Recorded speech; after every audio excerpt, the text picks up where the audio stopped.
Hello, it's Dr. Gay from First Look MRI, and this is a 66-year-old female with complaints of knee pain that's continued for the past month. She came in 1 month ago exactly for an MRI, which is here on the left, and she returned today, which is exactly 1 month later, for a recheck on that knee. So on the old exam, we did see she had a sprain of her medial collateral ligament. This is her medial collateral ligament right here where it attaches to the femur, the big thigh bone. The medial collateral ligament is thick and foggy, so a sprain, usually these will slowly heal. They don't need surgery. She had a nice normal femur here on the lateral side. This is the femur. The articular surface on the medial side looked nice and pristine. No arthritis. Tibia looked good down here. This is the knee, the tibia. Fibula over here. The lateral meniscus looked great. Medial meniscus looked good over here on the side, but in the back, over here we did see a tear of her medial meniscus in the back. Wasn't completely torn. There's some fibers hanging on, but right here there was a tear, a hole in it, and the meniscus was not drifted outwards. This is called the meniscus body.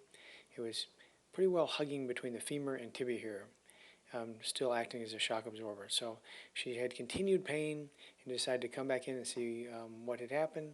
So this is her new exam, and we can see that on the same image. We see the medial collateral ligament is still thick, maybe even more so. So her medial collateral ligament has not gone on to heal yet. And she has this new area of brightness here. And also the articular surface is scalloped. So before she had a nice round, outward, convex articular surface, which is normal. Now we have this concavity here, scalloped in meroedema.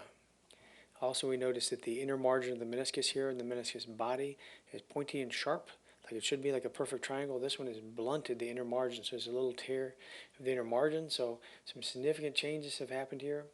And so this is the meniscus tear in back. Probably this is the same cut there. So the meniscus tear here in the back is still there, maybe worse. There's a new tear of the meniscus body. The meniscus body looks like it may be squirted out or pseudo-extruded. So this is becoming loose and allowing the meniscus to drift outwards. But the really dramatic finding is the bony change has happened in between. So this is maybe what we call an insufficiency type fracture, or I'm sorry, stress type fracture, where the bone is weak because the meniscus is not doing a good job. And then there's abnormal stress on the bone. And when the bone gets weak, the articular surface can collapse and cavitate like this, so this is scalloped. So this could be just a bland degenerative erosion where the articular surface is eroded through because the cartilage got thinned, or the whole bone may have been weak and the articular surface collapsed, or maybe some combination of the findings. But anyway, there's arthritis that has developed, and meroedema, and loss of the normal contour. So this is advanced in just 1 short month. This significant bony change has happened.